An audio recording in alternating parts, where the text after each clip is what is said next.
नमस्कार, हिमाचल बुलेटिन में आपका स्वागत है। पेश है आज के समाचार। मुख्यमंत्री श्री जयराम ठाकुर ने 68वें अखिल भारतीय सहकारिता सप्ताह के अवसर पर आज ऊना विधानसभा क्षेत्र के महतपुर में आयोजित राज्य स्तरीय समारोह को संबोधित किया। इस अवसर पर मुख्यमंत्री ने कहा कि सहकारी समितियां ग्रामीण क्षेत्रों के सामाजिक आर्थिक उत्थान के साथ साथ सरकार द्वारा चलाई जा रही सार्वजनिक वितरण योजना, उर्वरक और कृषि उपकरणों के वितरण के प्रभावी कार्यान्वयन में महत्वपूर्ण भूमिका निभा रही हैं। मुख्यमंत्री ने कहा, मैं आज के इस दिवस पर जो हमारा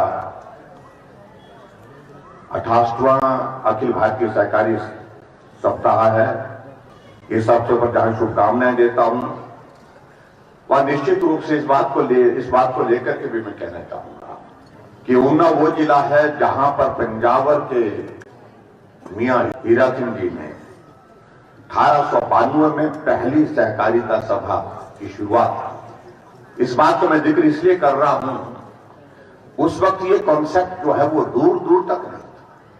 सहकारिता का अभिप्राय सीधा सा है, जिस प्रकार से मुझसे पहले साथियों को मिलकर के चलना, मिलकर के काम करना, मिलकर के सहयोग करना, और फिर उसके बाद जो ग्रहण हुआ उसमें से उसको आपस में सब लोगों ने समाज के लिए समर्पित करना, ये एक समाज के लिए काम करने की एक भाव की बात थी, और उस भाव के साथ इस सहकारिता का कॉन्सेप्ट जो है आज भी कायम है। वर्तमान में प्रदेश में विभिन्न प्रकार की 4,843 सहकारी सभाएं कार्यरत हैं, और जिनमें 17,03,000 सदस्यों का 490 करोड़ रुपए भागधन और 32,788 करोड़ रुपए अमानतों और 42,863.49 करोड़ रुपए कार्यशील पूंजी के रूप में जमा है। और हिमाचल जैसे छोटे से प्रदेश के लिए मैं समझता हूं, वैसे तो बहुत बड़ा है राशि के हिसाब से अगर हम देखें, लेकिन फिर भी इसे और करने की संभावना अभी तक कायम है, इसलिए हमको और आगे बढ़ करके काम करना है। ऊना में आपके बीच में आना हुआ है। ऊना जिले के लिए 25.09 करोड़ की एकीकृत सहकारी विकास परियोजना राष्ट्रीय सहकारी विकास निगम नई दिल्ली से स्वीकृत हो चुकी है, और जिसकी मैं आज शुभारंभ की विधिवत यहां पर आप सबके बीच में घोषणा करने की बात करता हूं। मुख्यमंत्री ने राज्य के लोगों से सहकारिता आंदोलन में समर्पण के साथ योगदान देने का आग्रह किया, ताकि राज्य सहकारिता के क्षेत्र में अपनी अलग पहचान बना सके।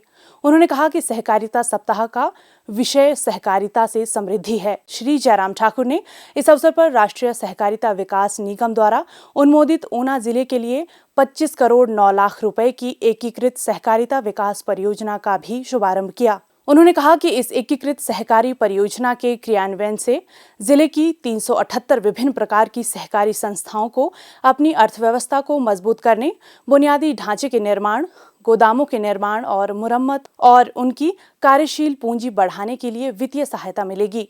उन्होंने कहा कि केंद्र सरकार ने सहकारिता के महत्व को समझते हुए सहकारिता को सर्वोच्च प्राथमिकता दी है। उन्होंने 116 करोड़ रुपए लागत की 45 परियोजनाओं का उद्घाटन और शिलान्यास किया। इन सभी परियोजनाओं से क्षेत्र के विकास में तेजी आएगी। मुख्यमंत्री ने कहा कि वैश्विक महामारी के समय में भी राज्य ने यह सुनिश्चित किया है कि विकास की गति निर्बाध चलती रहे। उन्होंने कहा कि पीजीआई का 450 करोड़ रुपए का सैटेलाइट केंद्र, इंडियन ऑयल का 550 करोड़ रुपए का डिपो, ऊना में 35 करोड़ रुपए की लागत से आधुनिक बस अड्डा, 20 करोड़ रुपए का मातृ शिशु अस्पताल ऊना आदि परियोजनाओं को क्षेत्र के लोगों को समर्पित किया। श्री जयराम ठाकुर ने कहा कि प्रधानमंत्री श्री नरेंद्र मोदी के हिमाचल प्रदेश के प्रति विशेष स्नेह से राज्य में विकास की गति को सुनिश्चित किया है। उन्होंने कहा कि प्रदेश मुख्य रूप से कृषि प्रधान राज्य है। प्रदेश सरकार ने पहली बार राज्य में 7 खरीद मंडियां आरंभ की हैं, जिससे राज्य के किसानों को लाभ हुआ है। उन्होंने कहा कि हिमाचल प्रदेश के सभी ऐसी प्राथमिक कृषि सेवा सहकारी सभाओं, जिनके सभी सदस्य हिमाचली कृषक हैं, को जमीन खरीदने व बेचने के संबंध में हिमाचल प्रदेश मुजारियत व भू सुधार अधिनियम 1972 की धारा 118 को छूट देने के संदर्भ में शीघ्र ही नियमों में उचित प्रावधान करने के लिए पग उठाए जाएंगे। उन्होंने कर्मचारी कल्याण कोष, पीएसीएस सेवा नियमावली के अंतर्गत कर्मचारियों की सेवानिवृत्ति सहायता राशि को 10 वर्ष की सेवा पूर्ण करने के बाद 1 लाख रुपए करने की घोषणा की। मुख्यमंत्री ने गुरु नानक देव जी की जयंती के अवसर पर स्थानीय गुरुद्वारा साहिब का भी दौरा किया। इस अवसर पर एसजीपीसी ने मुख्यमंत्री को सिरोपा भेंट किया। मुख्यमंत्री ने सिखों के प्रथम गुरु नानक देव जी की जयंती के पावन अवसर पर प्रदेशवासियों को बधाई दी। मुख्यमंत्री ने ऊना से संबंध रखने वाले पैरा ओलंपिक खिलाड़ी तथा टोक्यो में रजत पदक विजेता निषाद कुमार को भी 1 करोड़ रुपए का चेक भेंट कर सम्मानित किया। उन्होंने इस अवसर पर निषाद कुमार को इस अनूठी उपलब्धि के लिए बधाई दी।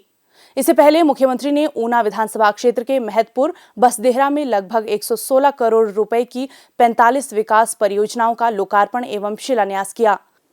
मुख्यमंत्री श्री जयराम ठाकुर ने आज ऊना जिले के हरोली विधानसभा क्षेत्र के अंतर्गत पूबोवाल में लगभग 109 करोड़ रुपए की लागत से 80 विकासात्मक परियोजनाओं के उद्घाटन और शिलान्यास किए। इन विकासात्मक परियोजनाओं में जल शक्ति विभाग की 70 योजनाएं और एसआईडीसी व अन्य विभागों की एक परियोजना शामिल है। श्री जयराम ठाकुर ने हरोली क्षेत्र के पूबोवाल में एक जनसभा को संबोधित करते हुए कहा कि वर्तमान सरकार राज्य के संतुलित एवं समग्र विकास के लिए प्रतिबद्ध है। उन्होंने कहा कि वर्तमान सरकार पिछली सरकारों के विपरीत प्रतिशोध की राजनीति में विश्वास नहीं रखती है और उन क्षेत्रों में भी समान विकास सुनिश्चित किया जा रहा है जिनका प्रतिनिधित्व विपक्ष कर रहा है। उन्होंने कहा कि राज्य सरकार की कल्याणकारी परियोजनाओं से समाज के सभी वर्ग लाभान्वित हो रहे हैं। मुख्यमंत्री ने कहा, आज हिमाचल प्रदेश में हमारी सरकार का 4 वर्ष का कार्यकाल पूरा होने जा रहा है अगले महीने 27 दिसंबर को। एक बात मैं जरूर कहना चाहता हूं, क्योंकि हिमाचल की पॉलिटिक्स में, हिमाचल की राजनीति में भी मैं भी पिछले 3 दशकों से हूं और 24 साल तो मुझे हिमाचल प्रदेश की विधानसभा के अंदर हो गए। और हिमाचल प्रदेश में अगर राजनीतिक परिस्थितियों का हम जिक्र करें, उन बातों को मुझे लगता कि छोड़ देना चाहिए, लेकिन ईमानदारी से मैं इस बात को कह सकता हूं कि अगर गरीब आदमी के साथ खड़े होकर के काम करने का किसी सरकार ने मन किया तो हमारी सरकार भारतीय जनता पार्टी की सरकार ने किया। जहां गरीब वहां हम खड़े हुए, उसके साथ देने के लिए, उसका सहयोग करने के लिए। हमने 70 साल के ऊपर के बुजुर्गों को एक साथ निर्णय किया कि 70 साल जिसकी उम्र हो गई उसको घर में पेंशन लगेगी। घर में पेंशन उसको जो है 1500 रुपए मिलेगी। कांग्रेस के जमाने में 750 मिलती थी और हमने कहा 750 नहीं 1500 रुपए पेंशन हम देंगे। और अब के बजट में हमने ये कह दिया और आगे बढ़कर के काम किया। जो माताएं हैं जो हमारे लिए ज्यादा मेहनत करती है, परिश्रम करती है, उनके लिए और मदद करने के रास्ते हमने ये निकाला कि भाई 70 साल नहीं, माताएं जितने भी हैं 65 वर्ष के ऊपर जो है वो पेंशन लेने के हकदार होंगी। उनको हम उनको सबको हमको पेंशन दे रही है। हर घर में रसोई में गैस का चूल्हा पहुंचाया 3,25,000। एक गरीब आदमी का इलाज हॉस्पिटल में फ्री हो रहा है, मुफ्त हो रहा है। 2 लाख लोगों का, गरीब लोगों का इलाज करके हमने स्वस्थ करके उनको घर भेजा हिम केयर के माध्यम से। और 200 करोड़ 250 करोड़ से ज्यादा हमने उस पर खर्च कर दिया, लेकिन वो उसको योजना नहीं मानते, उसको काम नहीं मानते हैं, क्योंकि हमने गरीब की मदद की है।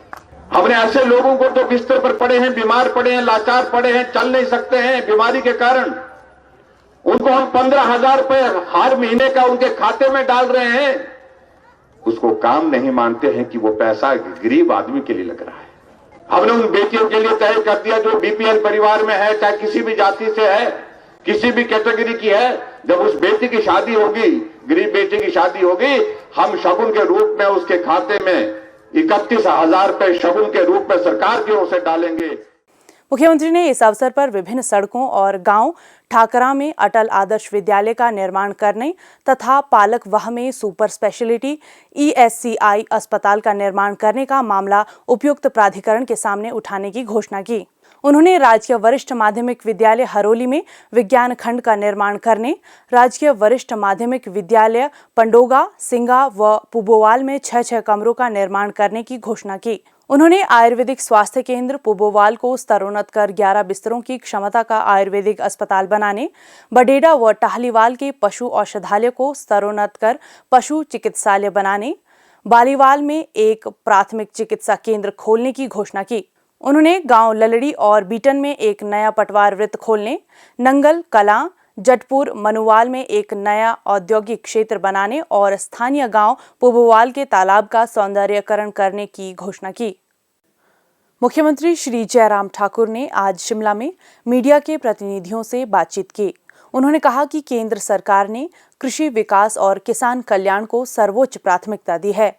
उन्होंने केंद्र सरकार द्वारा 3 कृषि कानूनों को वापस लेने के निर्णय के बारे में कहा। प्रधानमंत्री श्री नरेंद्र मोदी जी के नेतृत्व में केंद्र सरकार ने